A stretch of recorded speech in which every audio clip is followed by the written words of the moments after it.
This is Inspire 2016 with your weekly tarot reading for the week commencing the 17th of January until the 24th of January 2022.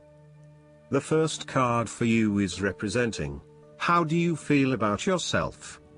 Your card is the Seven of Cups. Although dreaming is beautiful and provides inspiration for action, you must at some point begin to build those castles in your real life. A choice must be made even though the apparent multiplicity of options seems to paralyze you with either fear or excessive anticipation. If you are unable to make a decision because of too many options, it is time to carefully evaluate the pros and cons of each option and make a thoughtful choice. You also need to be very clear about what it is you are working towards so that you can make the best choice. Make your decision with caution, as all is not what it seems to be. Great opportunities may turn out to be major problems later on, while less enticing options may turn out to be golden opportunities. With the Seven of Cups, there is a risk of illusion. You need to separate what is real from what is illusion. Protect yourself against unclear or wishful thinking and habitual daydreaming. Oftentimes, this card shows choices and plans that have little or no basis in reality. With so many choices presented to you, it is easy to be swayed to that cup containing the snake of jealousy and cunning. Since this card is from the suit of cups, the temptation is likely to be sexual or emotional in nature. The one-night stand, the extramarital affair, and all those other things that seem innocent and pleasurable at the time they are undertaken. But in the vast majority of cases, the pleasure gained temporarily is far outweighed by the consequences that last, in most cases, for an entire lifetime. The second card for you is representing, what do you want most right now? Your card is the Three of Swords. What do you want most right now is the end of sadness, loneliness, heartbreak, betrayal, separation and grief. By preparing for this difficult event, the emotional blow can be minimized or even prevented entirely. This is all about release. When you have suffered a major setback, or loss, it is a good time to have a good cry, which is all part of the cleansing process. Expressing your sadness and letting it all out will then help you to move on to better times. However, it is also important that you continue to focus on the future path ahead. There can be a risk that you may become overly absorbed in the loss and the surrounding emotions that you lose sight of the need to just let go and move on. The loss becomes your focus rather than the recovery. It is time to accept the loss and then move forward with your life. That said, pain, sorrow and grief are often a necessity in the journey of life. Without pain, there would be no challenge and no lessons learned. Pain can be a great motivator because it encourages you to surmount obstacles and ultimately learn from your mistakes. Each challenge you encounter creates that initial pain, which is inevitably turned into an opportunity to grow stronger and to change the direction of your life as a result of the lessons learned. While the pain may cloud your vision for a certain period, it will eventually allow you to see clearly and to put the past behind you. Though life seems meaningless at the time, recovery can and will occur. It takes faith, self-love, forgiveness and time. Count your blessings. The Three of Swords therefore serves as a reminder that if you can start to see pain as a learning opportunity, life will suddenly become less painful. You need to really get in touch with pain and sorrow.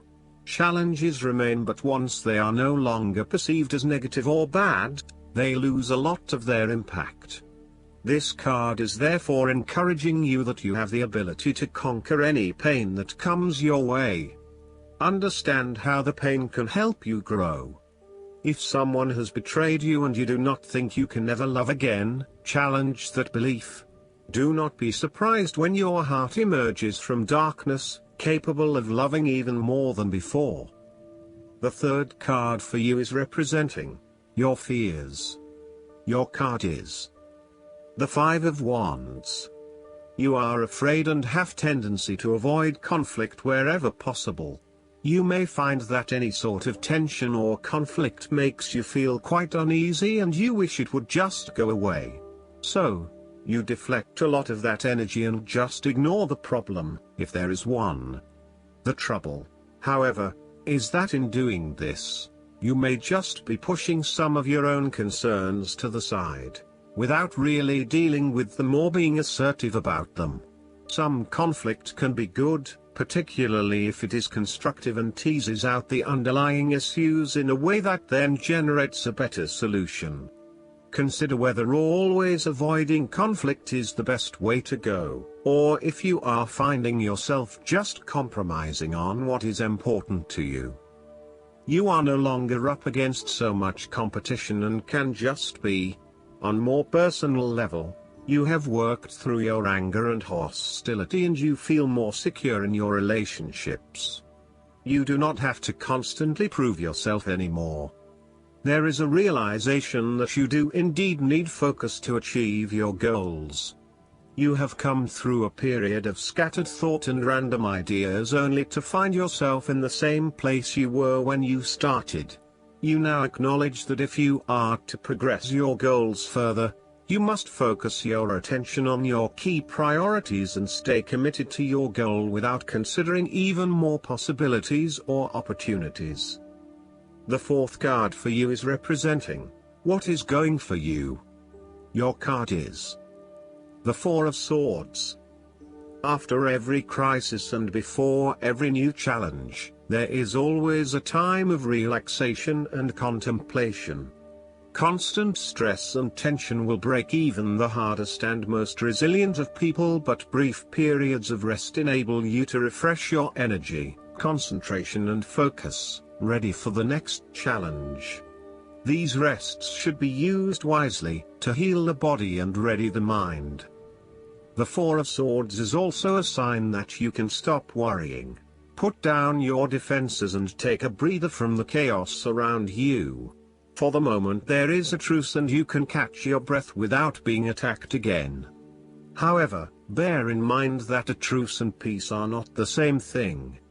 The Four of Swords is a guarantee that challenges will return to your life as soon as you are ready to face them, so make the most of the stillness and quiet you have earned, but never lose sight of the fact that the battle is not yet over, and that there is still work to be done. This card suggests that now is the time to rest from some difficult times, perhaps the trauma of breakup or departure, relationship or family problems, financial and health worries, stress and conflict. Take a break. This is also not the time to make decisions, particularly when you are at your most vulnerable. The fifth card for you is representing what is going against you. Your card is the Eight of Cups. You may be feeling confused about where your best options lie. Part of you wants to explore new horizons and possibilities, but another part of you fears that in doing so, you will miss out on what your current circumstances have to offer. The Eight of Cups also represents knowing when to walk away from a situation that is ultimately not working for you. Even though there are some fundamental issues that have not been resolved, you know that no matter how hard you try, these will probably never be resolved. It hurts you to have to walk away with this lack of closure, but you know this is what is needed right now. Sometimes, however, there may be a lack of commitment to walking away, whereby one day you are ready to leave and by the next day you are having doubts and wanting to stay. The Eight of Cups can reflect helpless, aimless drifting from one place to the next by someone who cannot stand to be confined to just one setting, or someone who never quite fits in. You may fear intimacy and have difficulty making and keeping your commitments. When things become too difficult, you quickly escape and leave behind your troubles, rather than dealing with them head on. The last card for you is representing the likely outcome that you may have. Your card is The Two of Wands.